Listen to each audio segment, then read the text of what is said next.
I did a story when I was talking about. I love when I debunk his shit. It makes my day, if not, a couple of days. Let me debunk his story. Don always takes everything out of context. In this story, I very clearly, and those that heard it said, no, I didn't have to debunk this. I really didn't have to even comment on it, really, to tell you the truth, but I'm going to anyway. No, I said I met this girl, and I was out with friends. It was out in Seattle, and it was clubs, a bar, and it had music and all that stuff. And there's a girl that came in with the Master Blaster, is what I said.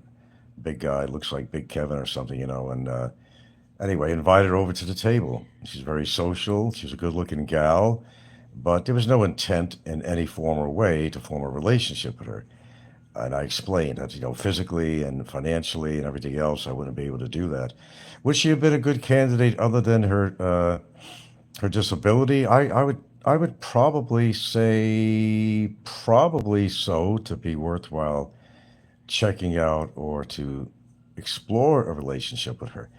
Now, this is where I'm debunking Don's story, and but Don hates it, and he hates when he has to eat that bowl of crow. If he had listened to the show, what I had said on there very clearly was that in Linwood, Washington, there was a night she was going out with the Master Blaster who took her around. He was her transport. And I said, okay, I'm willing to meet you up there. That's all it was. I came there, I showed up for an hour, had a beer or two, the rarity that I even drank beer. And the thing about Don's story is that there was, at that point, no intent of a relationship. He said, yeah, go up to kiss the girl. No, this is when I first met her in a bar, I invited her over to the table. But there was another time that she said, me and I don't know the guy's name, but we used to call him the Master Blaster. She came over with the Master Blaster up in Linwood, Washington, which was a town, one or two towns short, away from where I lived in Shoreline. So I went up there. Okay, yeah, I'll meet you over there. And I went down there, and I came with somebody actually, not a girl, but I came with somebody, and we had our own table. But I went over there to sit at her for a while to be respectful, and I regarded her as a friend.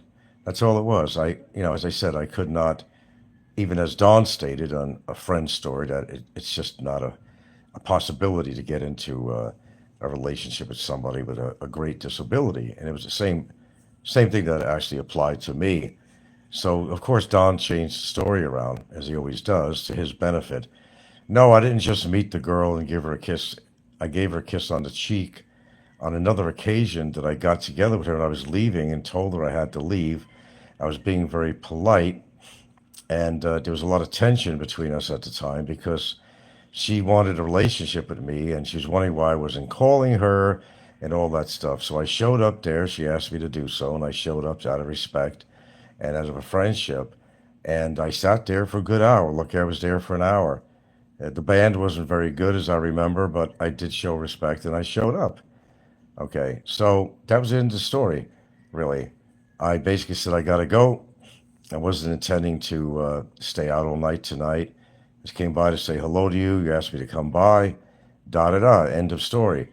I gave her a kiss on the cheek, and she got upset, and she actually slapped my face. She did. That was a true story on that because she was upset and scorned and everything else. Uh, Lucky the Master Blaster didn't come in. But Don, you have a real uncanny way of changing stories around on just about everything I talk about on here. If you want real details about somebody, you talk to me. I got nothing to hide. No, a disability, a woman with an intense disability, I would not have interest in, and I would not try to intimidate a woman like that. I would not try to make her believe something that is not going to happen. That's just not going to happen. Yes, I did meet Data. What's her name? Nika. I believe it was a dating site, but she didn't show that she was in a wheelchair. Okay, let's just make that clear. I did meet her, and it was instantaneous that I knew she wasn't who she was. I mean, as far as women want to show their best sides. They don't want to hit you all at once on, well, just before you come over, I'm in a wheelchair and da da da, and I can't move, and I got polio and all that. I did meet up with her. Eventually, came down, and I did meet up with her, and I did something for Holly. I did some for her charity work, and I did some. That was it. As far as it went, there was no. instantaneously, there was no intent of a relationship with her because of her extreme disability. It just would not have worked out for me. As far as the other woman, if I had something to hide, I wouldn't tell a story like that, okay, about this other woman in Seattle. I'd have nothing to hide. Why even bother to tell the story, you know? But Don has a way of changing everything around to his benefit and advantage. No, I wouldn't be interested in what, bad back I had, and the financial responsibility of such nature would be more than I could handle, and that would never happen. Now, I can't control a woman who feels scorned, and you can imagine, of course, this woman had a lot of mobility, and she did everything from a wheelchair, and she was able to clean her house. She had a child she was raising on her own. Amazing, amazing ability to do so. She didn't need a man to help her out. However, she found it very hard to find a relationship because the first thing people are going to see is not her personality and her character. They're going to make a judgment on them because they're in a wheelchair situation. That's unfortunate for a lot of people that are looking for love and romance just like anybody else is in this world, but they're hindered by the fact that they have certain disabilities. That really makes you look like a louse, Don. It really does. And it shows what an asswipe you really are to change a perfectly good story around like that. Because I have nothing to hide. I'm the one that came out with the story. I did not have to. I didn't have to mention that at all, but I did. I could have hit that under the rug if there was a reason to hide it under the rug. But I didn't do that. I came right out with the story. But Dawn, who's always trying to find fault with me and everything I do, even if I breathe, it's fault. If I take a shit, it's fault. I mean, that's if this is what this guy's got to live for, and then coming on people's shows and talking about me and leaving comments on people's shows and everything else. I mean, the guy obviously, again, is not having much of a productive life, no matter what business he used to be in. Yeah, yeah. Isn't that interesting, not the Fed? Yeah, yeah. As far as the Nika chick, yeah, she was a nice girl and all that stuff, but it went beyond that, too. She was too needy, okay? Much too needy, even if she wasn't in a wheelchair. You could say, oh, she's a nice person and all that. Would I consider taking her out on a few dates or something like that? Yeah, there's always a possibility if she wasn't, but you have to be honest with yourself and you have to be realistic about it. That, is that the kind of responsibility that, you would like to take? That does nothing to say that bad about the person as a whole, but, she wasn't whole, and things that developed later on. Uh-oh. Ambulance coming to cross the street to have a nurse that goes there. Yeah,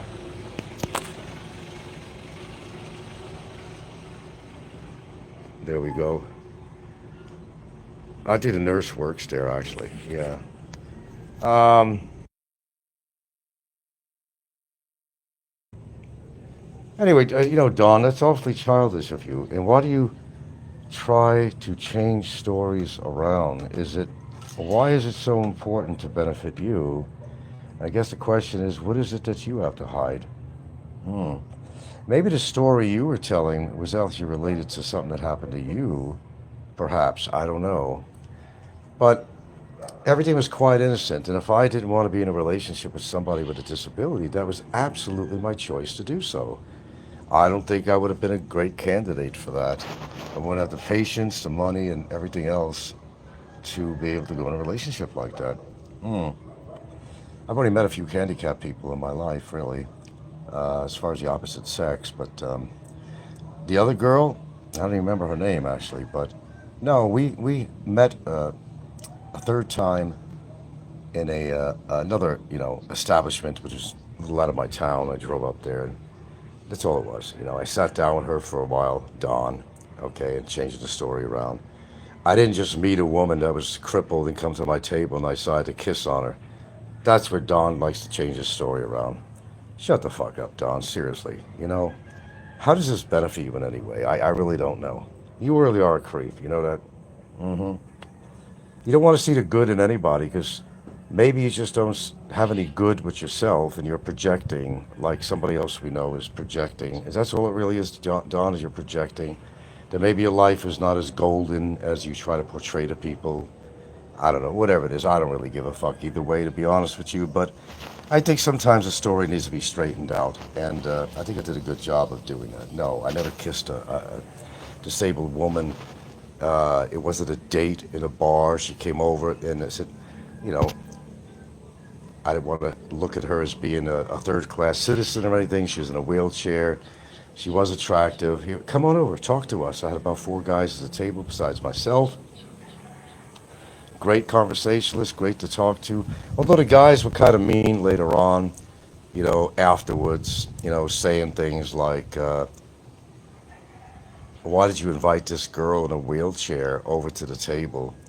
I didn't like that, and I actually, after time was to go home, I basically left the guys there and I said, you guys are really a pieces of shit.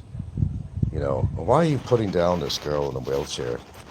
You had good conversation with her, you enjoyed her company, it sure seemed like you did. And making that initial judgment, you could make it a judgment on your own whether someone that you meet is somebody that you'd like to date or something, and you have the option, the right to do that. But it was these comments that really, turned me off with these so-called friends, and making a judgment on her like that, as far as even inviting her to the table. Why not? Why shouldn't I invite her to the table? It was a social night out. She was a good conversationalist and all that, but that's really as far as it went. And I had decided that. I talked to her on the phone a few times, and eventually, she called me up another time and said, yeah, me and the Master Blaster. Of course, she didn't call him that, I did. But, and if my friend Bill is listening, Bill was there, so he knows about the Master Blaster. Bill listens to my channel. He lives up in Ocean Shores, Washington. And if he's listening to this, he knows exactly what I'm talking about. And I know he does listen. And he could definitely tell you that story if he was going to be honest about it. They were kind of rude to her and all that afterwards. They didn't want to be rude in front of her face, of course. But afterwards, they were rather rude. Not that any Obama updates from you. No, he's not been offline. And if you were listening to a show earlier, a short, I've been doing shorts on here, relatively shorts. No, he was on uh, Mike in the Philippines or whatever his show. I caught him by accident. Mike's Philippines journey. No, he was on it. He didn't know I was on. He didn't know I was listening because he had a good topic. I was talking about that on my last show. And there was him under his Travel America icon. And right away he was making some lame comment about me. And these people don't even know who the fuck I am. He had to go interject. He says nothing else better to do with his time in his cell. And I wrote something, naughty, naughty, caught you, caught you. I said, look around. I'm not far behind you is what I said. That's exactly what I said. I keep track of where he actually shows up on shows and where he makes comments. No, he has not been off YouTube, to answer your question. In short form, he's not been off. He's been on. It's just that he's been told, whatever, by his girlfriend or the authorities or something that he can't do live shows. So he gets away with it by, he still has a phone, obviously. So he gets away with it by, posting comments on people's shows. Yeah. Yeah, Mike in the Philippines did a show. He had a guest on there, some guy. And they talked about some good shit. I mean, I did a show about it, kind of give him a little promo there, really, about being a pretty good show. His topic about the relationships and everything, except the only one bugaboo I said on my show is that earlier is that he said he had 6 marriages, and he presented himself as being an expert on women because he's gone through 6 marriages. I'm thinking, you're not an expert on women, really. If you've gone through 6 marriages, you're not an expert on women. Apparently not. No, he goes under his Travel America thing. Travel America, look up Travel America, Barry Jordan, who goes under guilty as sin, where he pretends to be somebody that he's not. And obviously, he's so fucking stupid. He thinks that people don't know it's him. It's so obvious, and everybody knows. They even responded to him as Barry, and he's answered as Barry. And, that's just not even, I don't know. Same old shit. But Don is, he's definitely got a screw loose. He even has a high voice, too. I think he's lacking testosterone or something. I don't know what the deal is. He certainly looks 80 years old, and I meant that when I said that.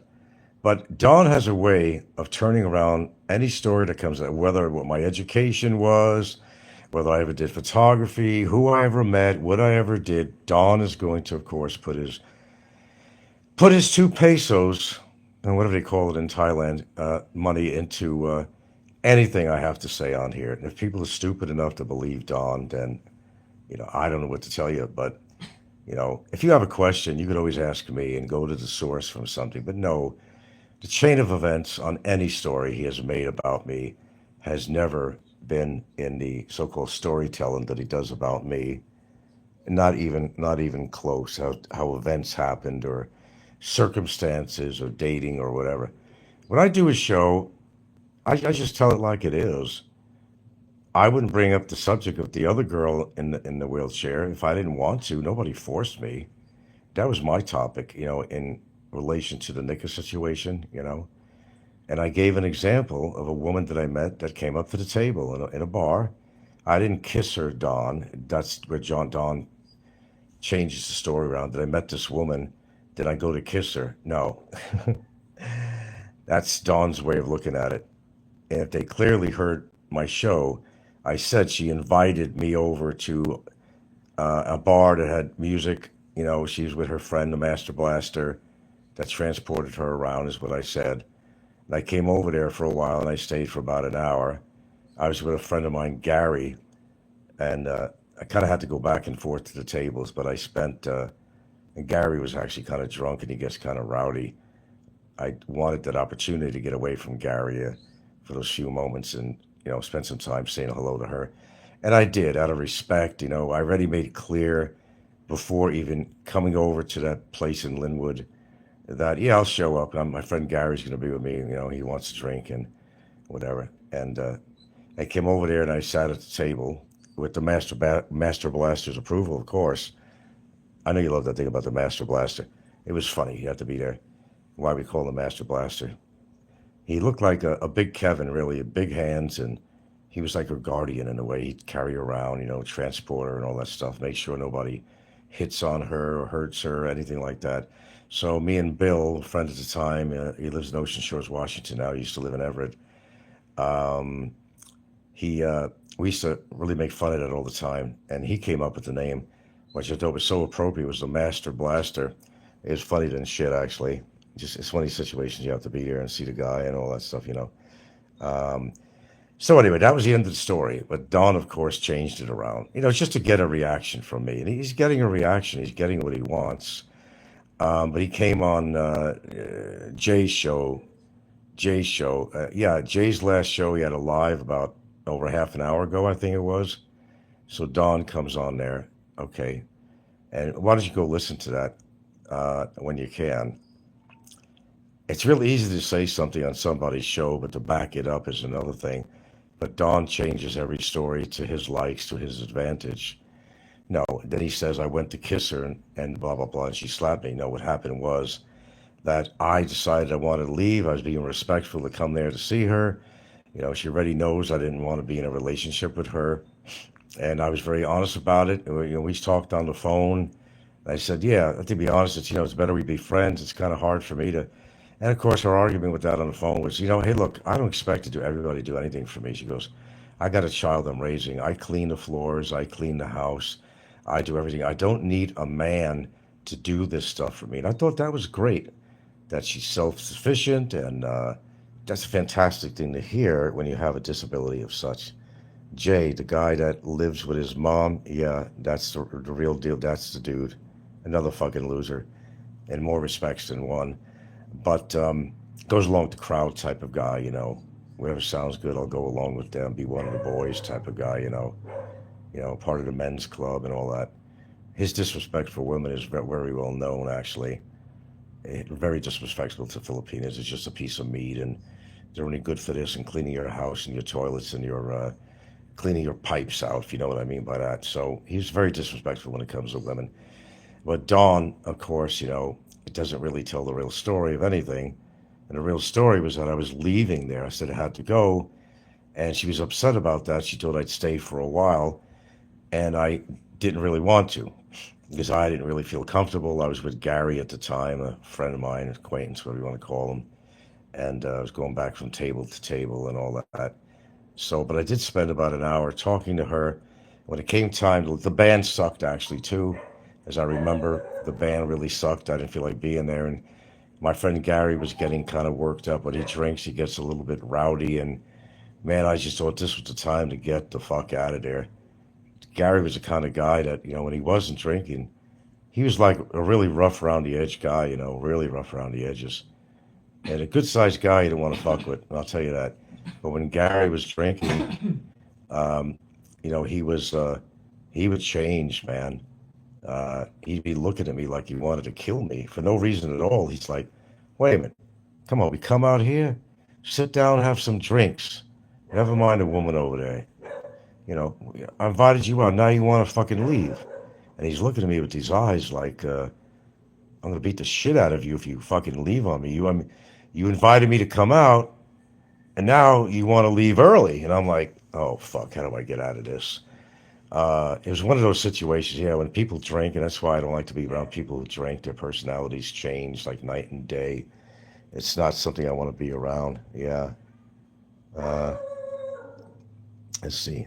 The guy that there was the guy that lives with his mom. Oh yeah, yeah, that's the one. Expect Chef says, sure, there's definitely a reason. Reason for what? I'm not following you. Um, but that's all it was. I gave her a kiss on the cheek and she slapped me. She slapped me because I wanted you to be here and spend some time with me, is what it was.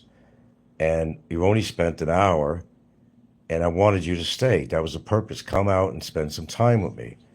Let's listen to music, have a drink, or whatever. Well, I did such, and it was time to leave.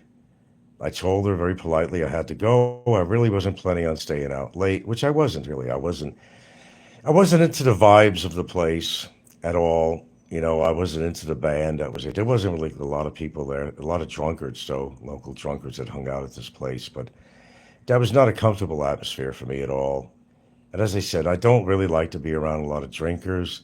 Although I used to go to these, music clubs. What do you want to call them? Discos, whatever. Even if it wasn't disco music, just call it a disco, just for the hell of it, to find the kind of place that had live music in most of the places, and a lot of drinking and cavorting and stuff going on in these bars, and bar fights going on in here outside the parking lot. And I've got to experience all these things. These people, when they drink and they get really rowdy and shit. That's why I don't like to be around. Drinking people. I just don't enjoy it because some people can't handle their liquor. Some will get very mellow and they're pretty cool and all that shit, but they still make a fool of themselves. They can barely talk. And I was like, okay, enough of this. I don't claim to be an extremely high intellect in the world, and I'm no scientist and shit and brain surgeon, but I like a little better intellectual conversation than that. Then some guy just can't even, carry his words, and drunk as a skunk, ready to fall on the floor. Smell of the alcohol on his breath is bad enough, and the cigarette smoke, in insatiable amount of cigarette smoke. I may smoke, but Jesus Christ, it was smelling like a tobacco factory on top of that, and having to smell their alcohol breath, and all this crap. It's not for me. The bottom line is just not for me. I don't. I never really liked these seedy establishments. I never did. Although I went to a few that could be considered seedy, but they had good bands there, and I had like a group of friends that I used to visit every other week, on an average about every other week. And that was about all it really was. I'm going over my 20-minute mark here, but just to kind of rebuttal Don, shut the fuck up, Don. I'd like to know what you're hiding. That's what I'd really like to know. Don't turn around my story. Well, excuse me, that's a stupid thing to say. Don always turns around my stories on here. I've given you some pretty wild stories the past few days, actually. And I know you found them very interesting to think about because you like to hear about some of that stuff and relationships and so forth. And it makes good listening material on here.